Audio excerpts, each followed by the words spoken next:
শাশুড়ি আর বৌমা তারা দুজনে একসাথে যায়। শাশুড়ি আর বৌমার একটা সিঙ্গেল মিশন আছে এবং সেই মিশনটা তারা কমপ্লিট করবে। অ্যাকচুয়ালি তারা দুটো মানুষকে একদম এই পৃথিবী থেকেই সরিয়ে দেবে। তারা সোজা যায় সেই নারীর বাড়িতে, যে নারী তাদের সংসার নাকি শেষ করছে। সেখানে গিয়ে বৌমা একটা স্পিরিটের জার বার করে। স্পিরিট কী জিনিস এটা আপনারা কম বেশি জানেন। স্পিরিটে একটু আগুন লাগলেই সেই জায়গাটা একদম সেটা পুড়িয়ে দেয়। তো শাশুড়ি বৌমা কেন স্পিরিট নিয়ে এক নারীর বাড়িতে যায়, সেখানে গিয়ে ঝামেলা করে, অশান্তি করে, দেন পুরো বাড়িটাতে আগুন ধরিয়ে দেয়। যে সম্পর্কটাকে আমরা মনুষ্য সমাজে সাপে নেউলের সম্পর্ক হিসেবে জেনে এসেছি, শাশুড়ি বৌমার সম্পর্ক, সেই সম্পর্কে হঠাৎ করে এমন কি ঘটলো যে তারা দুজনে একসাথে একটা মিশন কমপ্লিট করতে চললো এবং তারা মিশনটা এমন নৃশংসভাবে কমপ্লিট করলো যেটা সেই সময় প্রত্যেকটা নিউজ চ্যানেলের হেডলাইন হয়ে গেল। 28শে মে 2021 সেই সময় ভারতে সেকেন্ড ওয়েভ অফ কোভিড চলছে এবং চারিদিকে লকডাউন আছে। এবং সেই লকডাউনের সময় ঠিক বিকেল 5টা বাজে একটা গাড়ি, তাতে দুজন বসে আছে, ডক্টর সুদীপ গুজ্জার এবং তার ওয়াইফ সীমা গুজ্জার। তারা একটা জায়গায় যাচ্ছে, রাস্তা ফাঁকা।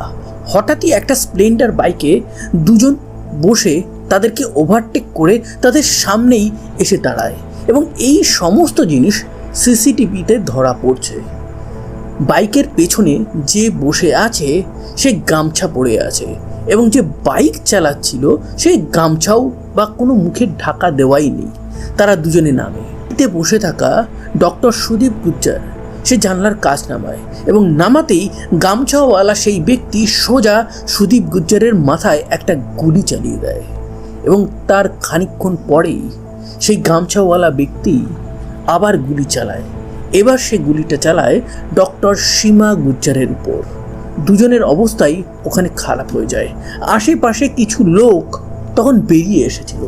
তারা এই ডক্টর দম্পতিকে হেল্প করার চেষ্টা যেই না করতে যায়, গামছাওয়ালা সেই লোক আবার আকাশে ফায়ারিং করে এবং সবাইকে হুমকি দেয় কাছে আসলে তাদেরকেও মেরে দেবে।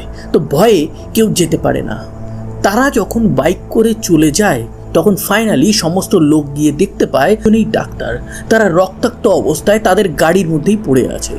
সঙ্গে সঙ্গে পুলিশকে ফোন করা হয়। পুলিশ অ্যাম্বুলেন্স নিয়ে আসে এবং দুজনকে উদ্ধার করে হসপিটালে নিয়ে যাওয়া হয়।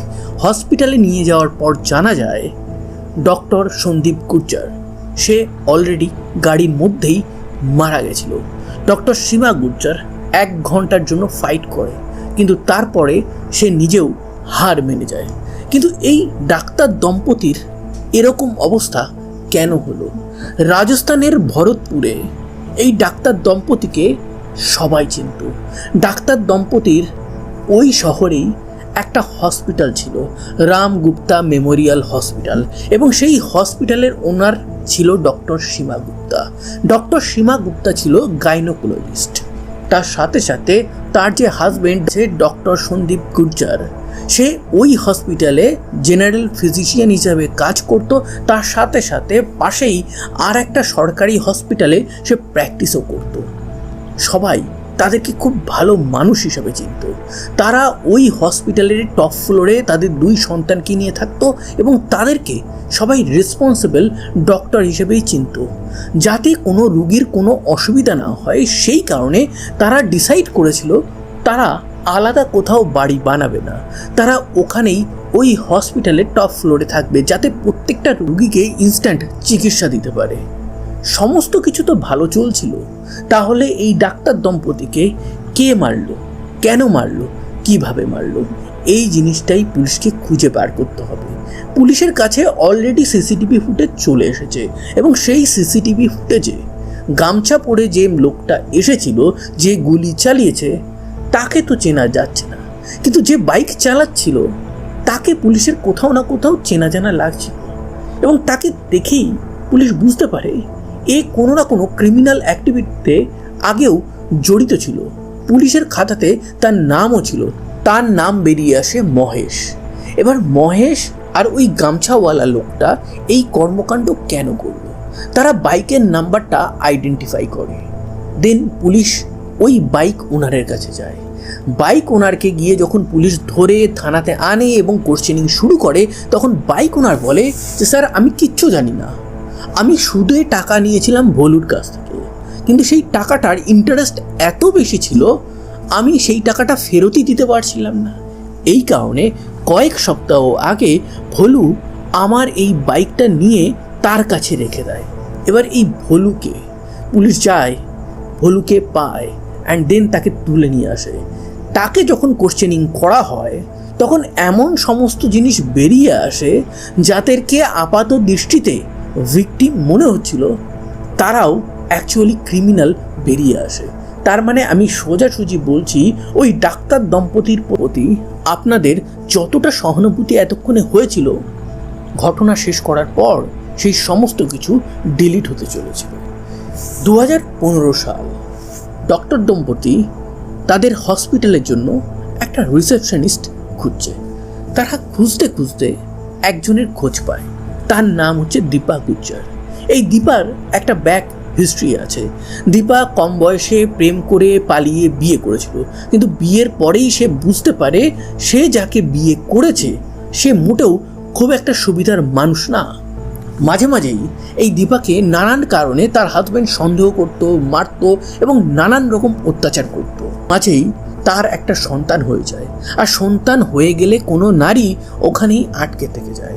সন্তানের বয়স মাত্র যখন 2 বছর, একদিন অত্যাচারের লিমিট এত বেড়ে যায় সে সংসার ছেড়েই বেরিয়ে চলে আসে। বেরিয়ে এসে সে যাবে কোথায়? একে তো লকডাউন, তারপর তার কাছে কাজ নেই, সে ডিভোর্সের জন্য অ্যাপ্লাই করেছে, তার লাইফের উপর থ্রেট আছে, কিন্তু কোনো মতে সে সংসার টুকটাক করে চালাচ্ছিল। সে তার বাপের বাড়ি চলে যায়, সেখানে সে থাকছিল, কিন্তু সবাই তাকে তানা মারত, তার তো কোনো ইনকাম ছিল না।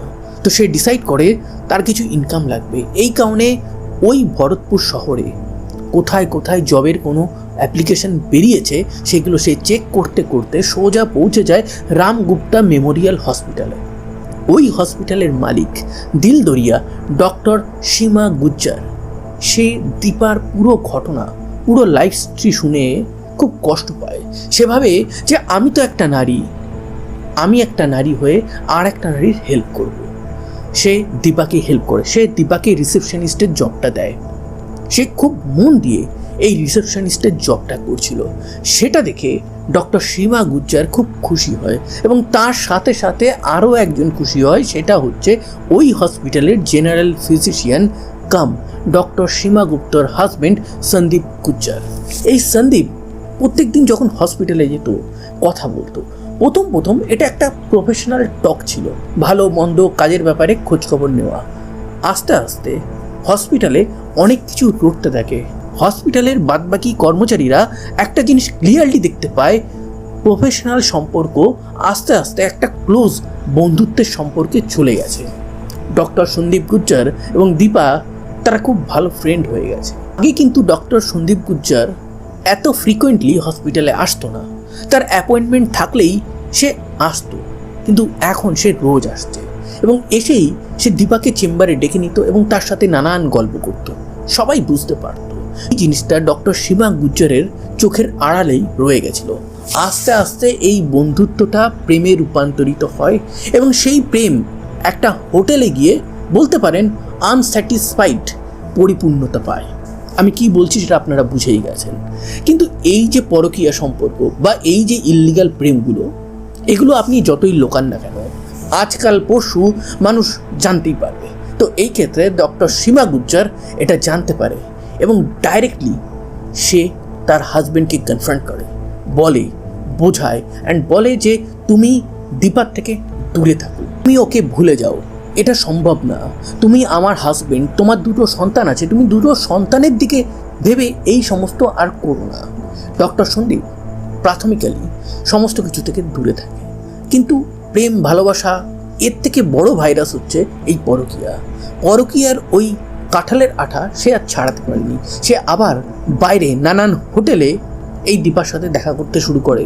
আবারও ডক্টর সীমা গুজ্জারের কানে এই পরকীয়া প্রেমের রিওপেনিংয়ের ব্যাপারটা চলে আসে। সে এবার তার হাজব্যান্ডকে এবং দীপাকেও ছেড়ে দেয়। দীপাকে বলে যে তোমাকে এখানে আর কাজ করতে হবে না, তোমাকে ভালো ভেবে আমি কাজে রেখেছিলাম, কিন্তু তুমি তো আমারই সংসার ভাঙছো, এটা কেন করছো, তুমি এখান থেকে চলে যাও। কিন্তু এতে ডক্টর সন্দীপ গুর্জর আর দীপার প্রেম কি থেমে থাকবে? না, ডক্টর সীমা এখানে ভুল আইডেন্টিফাই করেছিল। এই পরকীয়া প্রেম এর পরেও চলতে থাকে, কিন্তু এই সমস্ত কিছু ডক্টর সীমা গুর্জর আর জানতে পারেনি। কিন্তু যখন জানতে পারবে তখন সে এমন এক ঘটনা ঘটাবে যেটা কল্পনার বাইরে। যেহেতু দীপাকে কাজ থেকে বার করে দেওয়া হয়েছিল, সেহেতু ডক্টর সন্দীপ সে বারবার দেখা করতে পারছিল না। এই কারণে দীপা বলে আমাকে একটা ফ্ল্যাট কিনে দাও যেখানে আমি আমার সন্তানের সাথে থাকব। তখন ডক্টর সন্দীপ ভাবে যে একটা ফ্ল্যাট অলরেডি 2018-তে আমি কিনেছিলাম সীমার নামে, তো ওই ফ্ল্যাটে একে আমি রাখবো এবং সেখানে যত ফুর্তি করা যায় সেই সমস্ত কিছু আমি করব। সেই মতন সে করতে থাকে। কিন্তু তার বারবার একটা জিনিস মনে হতো যে যদি কখনো আমার ওয়াইফ জানতে পারে তাহলে অবস্থা খুব খারাপ হয়ে যাবে। এই কারণে সে একটা গল্প বানায় এবং সেই গল্পটা গিয়ে বলে তার ওয়াইফ সীমাকে। সে বলে তোমার নামে যে ফ্ল্যাটটা কিনেছিলাম ওটা আমি একটা ব্যাংক ম্যানেজারকে ভাড়াতে দিয়ে দিয়েছিলাম। কিন্তু দীপা সে তার ডিমান্ড কম করছে না। এতদিন সে একটা ফ্ল্যাটের ডিমান্ড করছিল, এবার সে বলে আমার জন্য একটা সেলুন এবং স্পা খুলে দাও, অনেক টাকা লাগবে। ডক্টর সন্দীপ পিছিয়ে আসে। সে বলে আমি তোমার সমস্ত খরচা তো দিচ্ছি, তাহলে তুমি কেন সেলুন এবং স্পা খুলবে? তখন দীপা বলে যে তুমি তো আমাকে ভালোবাসো, তাহলে কেন আমাকে বিশ্বাস করছো না, কেন আমাকে নিজের পায়ে দাঁড়াতে দিচ্ছ না? ডক্টর সন্দীপ অনেক টাকা খরচা করে একটা সেলুন আর স্পা খুলে দেয় এবং সেটার নাম দেয় ঈশা সেলুন এবং স্পা। এইখানে যেদিন ওপেনিং ছিল ইনভিটেশন কার্ড ছাপা হয়েছিল এবং সেখানে চিফ গেস্ট রাখা হয়েছিল ডক্টর সন্দীপ গুর্জরকে। সমস্ত জিনিস মিটে যায় 2019-এর নভেম্বর। কিন্তু তার ঠিক 4 দিন পর এই যে ইনভিটেশন কার্ডটা আছে সেটা ডক্টর সীমা গুর্জরের হাতে আসে এবং ডক্টর সীমা গুর্জর যখন দেখে ওই ইনভিটেশন কার্ডে তার হাজবেন্ডের নাম আছে তখন সে বুঝতে পারে তার হাজবেন্ড যে গল্পটা বানিয়েছিল সেটা টোটালি ফেক ছিল। সে ফুর্তি করার জন্য ওই গল্পগুলো বানিয়ে তাকে বলেছিল। সে প্রচণ্ড রেগে যায়। সে তার হাজব্যান্ডকে ডাইরেক্টলি কনফ্রন্ট করে, কিন্তু তার হাজব্যান্ড বলে তুমি ভুল ভাবছো, আমাদের মধ্যে ওরকম কোনো সম্পর্ক নেই। এইবার ডক্টর সীমা গুর্জর তার শাশুড়ির কাছে চলে যায়, তার শাশুড়িকে সমস্ত ব্যাপারটা বলে। তার শাশুড়ি তার ছেলেকে এই ব্যাপারে জিজ্ঞাসা করে, কিন্তু ডক্টর সন্দীপ বেশ চালাক ছিল। সে বলে যে মা তোমাকে তোমার বৌমা ভুল বোঝাচ্ছে আর তুমি ভুল বুঝছো, তোমার ছেলে কি কখনো এরকম করতে পারে? তুমি কেন তোমার বৌমার কথা বিশ্বাস করছো? ভোলা ভালা মা সে বিশ্বাস করে নেয় তার ছেলের ব্যাপারটা। কিন্তু এরপর ডক্টর সীমা গুর্জর গিয়ে তার শাশুড়িকে সমস্ত প্রমাণ এক এক করে দেখায় এবং সেটা দেখার পর ডক্টর সন্দীপের মা রীতিমতন রেগে যায়। সে তার ছেলেকে অনেক বাজে মন্দ বলে। দেন এখানেই শেষ না। তারা বুঝতে পেরেছিল এই সমস্ত কিছুর মূলে আছে কম্পাউন্ডার কাম রিসেপশনিস্ট কাম। এই দীপা পৃথিবীতে যতদিন থাকবে ততদিন তাদের ছেলে এবং হাজব্যান্ড সে ঠিক হবে না। তো সোজা এই শাশুড়ি আর বৌমা গাড়ি করে চলে যায় ফ্ল্যাটে থাকতো এবং সেইখানে গিয়ে তারা ডাইরেক্টলি এন্ট্রি নেয়, দেন ফাইট করে, ঝামেলা করে, অশান্তি করে। অ্যান্ড ডক্টর সীমা গুর্জর আরও একটা জিনিস নিয়ে গেছিল, সেটা হচ্ছে স্পিরিটের একটা বোতল। সেটা সারা ঘরে ছড়িয়ে দেয়, দিয়ে আগুন লাগিয়ে দেয় এবং এই আগুন লাগিয়ে যখন তারা চলে এসেছে তখন সীমা গুর্জর সবার সামনে চিৎকার করে বলে বাঁচাতে পারলে কেউ বাঁচিয়ে নাও। তখন দীপা কী করবে? দীপা তার সন্তানের সাথে আগুনের মধ্যে দম বন্ধ অবস্থায় পড়ে আছে। সে সঙ্গে সঙ্গে তার প্রেমিক ডক্টর সন্দীপকে ফোন লাগায়। ডক্টর সন্দীপ সঙ্গে সঙ্গে গাড়ি নিয়ে ওখানে পৌঁছানোর চেষ্টা করে, কিন্তু তার আগে আগুনটা অনেক বেড়ে গেছে। দীপা তার যে ভাই আছে অনুজ তাকেও ফোন লাগায়, সেও চলে আসে। সে তার বোন এবং ভাইপোকে বাঁচানোর জন্য ওই আগুনের মধ্যে ঝাঁপ দেয়। সেও রীতিমতন পুড়ে যায়, কিন্তু সে তার বোন আর ভাইপোকে বাঁচাতে পারেনি। অনুজকে হসপিটালে অ্যাডমিট করা হয়। ওইদিকে পুলিশের ইনভেস্টিগেশন শুরু হয়। ফরেন্সিকের টিম আসে। ফরেন্সিকের টিম বলে স্পিরিট দিয়েই এই আগুনটা লাগানো হয়েছে। তারা ডক্টর সীমা তার শাশুড়ি এবং ডক্টর সন্দীপকে অ্যারেস্ট করে, তাদেরকে জেলে পাঠিয়ে দেয়। ট্রায়াল শুরু হয়। 6 মাস মাত্র গেছে, তার মধ্যেই এরা 3 জন বেইল পেয়ে যায়। এবং এই বেইলের ব্যাপারটা অনুজ যখন শোনে সে রীতিমতন রেগে যায়। সে বলে, এই 3 জনকেই আমি পৃথিবী থেকে সরিয়ে দেবো, তবেই আমার বোনের আত্মা শান্তি পাবে। যেমন কাজ সেই রকম তার কর্ম, সে প্ল্যান করতে থাকে। অনুজ এবার ফোন করে করে এই ডক্টর দম্পতিকে হুমকি দিত। দেখুন, অনুজেরও একটা হিস্ট্রি আছে। অনুজ কোনো সাধারণ ছেলে না, তার বয়স কম হতে পারে, কিন্তু সে ক্রিমিনাল ছিল। আগে একাধিকবার সে কিন্তু জেলেও গেছিল। সেভাবে যে আমার বোন আর ভাইপো তারা তো মারা গেছে, তাদেরকে তো আর ফেরত পাবো না, এদেরকে জেলে পাঠালে এরা জেল থেকে আবার বেরিয়ে আসবে, তো বেটার টু বি আমি টাকা চাই। 50 লাখ টাকা সে ডিমান্ড করে। ডাক্তার দম্পতি মেনেও যায়। অনুজ তার গোটা ফ্যামিলিকে মানায় এবং এই টাকা কিস্তিতে তারা নিতে থাকে। এবং যখনই কোর্টের ট্রায়াল হতো তখন দীপার ফ্যামিলি থেকে কেউ অ্যাটেন্ডই করতো না, যত সাক্ষী ছিল তারাও অ্যাটেন্ড করতো না। দীপা এবং দীপার সন্তান তারা হয়তো এই জীবনে আর কোনোদিনও জাস্টিস পাবে না। এরপরে অনুজের লোভ আরও বাড়তে থাকে। সে 1 কোটি টাকা ডিমান্ড করে, তার সাথে সাথে ওই হসপিটালটার ওনারশিপও ডিমান্ড করে। কিন্তু এখানে ডাক্তার দম্পতি বেঁকে বসে। তারা বলে, এর থেকে বেশি আমরা পারবো না, দরকার হলে চলো কোর্টে গিয়ে আমরা কেস লড়ি। তখন ফাইনালি আবার রিথিঙ্ক করে এবং ভাবে এদের কাছ থেকে যত টাকা নেওয়ার ছিল সব নিয়ে নিয়েছি, তো এদেরকে পৃথিবী থেকে সরিয়ে দেওয়াই বেটার হবে।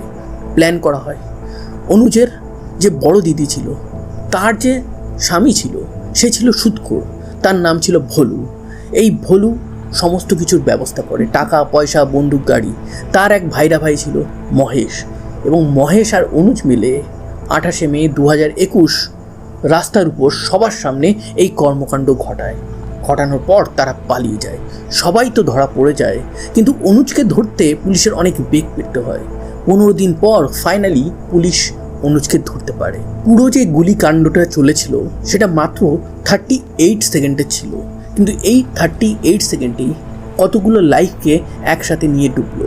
এখানে অনেকেরই ভুল আছে। অনুজ সে তার আর ভাইপোকে জাস্টিস দেওয়ানোর নাম করে টাকার লোভী হয়ে যায়। উল্টো দিকে দীপা, যাকে ডক্টর সীমা বিশ্বাস করে রেখেছিল, কিন্তু তার সাথে বিশ্বাসঘাতকতা করে এবং তার স্বামীর সাথেই পরকীয়া সম্পর্ক করে। উল্টো দিকে ডক্টর সন্দীপ, সেও আরও একটা ক্রিমিনাল ছিল। সে সমস্ত কিছু জানতো, সে জানতো এর ফলে কি হতে পারে। ডাক্তার মানুষ, শিক্ষিত মানুষ, তারপরেও সে পরকীয়া করে। আর উল্টো দিকে ডক্টর সন্দীপের দোষটা না দেখে তার মা এবং তার বউ তারা চলে যায় এই দীপাকে মারতে। কিন্তু এই কেসের সবথেকে বড় ভিকটিম আমার মনে হয় দীপার যে সন্তান ছিল, যার বয়স খুব কম ছিল, সে কিছুই জানতো না। সে এই সমস্ত লড়াইতে নিজের বলিদানটুকু দিল। আর কি হলো, এই কারণে বলি পরকীয়া একটা ভাইরাস। যাই হোক, আজকে একটা অ্যানাউন্সমেন্ট ছোট্ট আছে। সেটা হচ্ছে, আমার একটা আগে চ্যানেল ছিল, আমি কয়েকটা ভিডিও আপলোড করেছিলাম, দেন আমি ওখানে আবার ভিডিও আপলোড করা শুরু করেছি। ওখানে আমাদের লাইফে ঘটে যাওয়া অনেক ঘটনা, যেগুলো আমরা বলতে পারি না, যেগুলো বলতে গেলে আমাদের সিক্রেটলি বলতে হয়, সিক্রেট কনফেশন, সেই রকম টাইপের একটা স্টোরি টাইম চ্যানেল শুরু করেছি। আপনারা ইচ্ছে করলে চেক আউট করতে পারেন, কিন্তু আমি ডাইরেক্টলি চ্যানেলের নামটা বলবো না। হয়তো কোনো না কোনো একদিন দেখবেন আমার ছবি সহকারে একটা থাম্বনেল স্টোরি টাইম নিচে লেখা আছে, তো ক্লিক করবেন, সাবস্ক্রাইব করবেন এবং দেখবেন, জানাবেন। কিন্তু আমি এটা কেন বললাম? আমি বললাম আপনাদের লাইফেও তো অনেক ঘটনা ঘটে গেছে। আপনারা কমেন্ট করলে আমি একটা ইমেল আইডি দিয়ে দেবো, সেই ইমেল আইডিতে আপনারা আপনাদের ঘটনাগুলো এক এক করে পাঠিয়ে দেবেন। আমি সেগুলো ওই চ্যানেলে বলবো। অ্যান্ড ওই চ্যানেলে যখন মোটামুটি 50টা ঘটনা আমি বলে নেব, তখন ওই চ্যানেলটা আমি এখানে কমেন্ট বক্সে অর আমার যে ট্যাব আছে সেখানে দিয়ে দেবো। তখন আপনারা সমস্ত ঘটনাগুলো একসাথে দেখতে পারবেন। আপাতত ওখানে মাত্র 2টো ভিডিও আপলোড হয়েছে, আর আগের 3টে প্রিভিয়াস ভিডিও ছিল। তো এই ছিল আজকের অ্যানাউন্সমেন্ট এবং ট্রু ক্রাইম ঘটনা। এই রকম রিয়েল লাইফ ট্রু ক্রাইম ঘটনা ইন স্টোরি ফরম্যাটে যদি আপনারা শুনতে চান, তাহলে অবশ্যই আমার চ্যানেলটাকে সাবস্ক্রাইব করবেন। সাবধানে থাকবেন, সতর্ক থাকবেন এবং আনন্দে থাকবেন। আবার দেখা হবে নতুন কোনো এক ভেরি ইন্টারেস্টিং ট্রু ক্রাইম ঘটনার সাথে।